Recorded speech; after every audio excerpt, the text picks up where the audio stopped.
chapter 85. Yah, you have been favorable in your land. You have brought back the captivity of Jacob. You have forgiven the iniquity of your people. You have covered all their sins. Selah.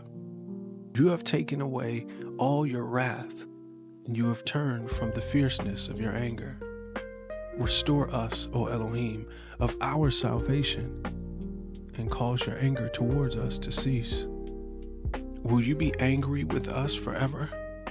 Will you prolong your anger to all generations? Will you not revive us again, that your people may rejoice in you? Show us your mercy, Yah, and grant us your salvation.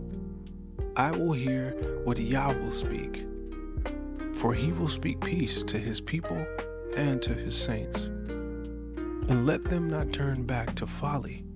Surely his salvation is near to those who fear him, that glory may dwell in our land.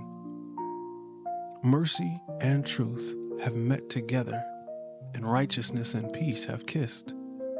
Truth shall spring out of the earth, and righteousness shall look down from heaven. Yes, Yah will give what is good, and our land will yield its increase. Righteousness shall go before him, and shall make his footsteps our pathway.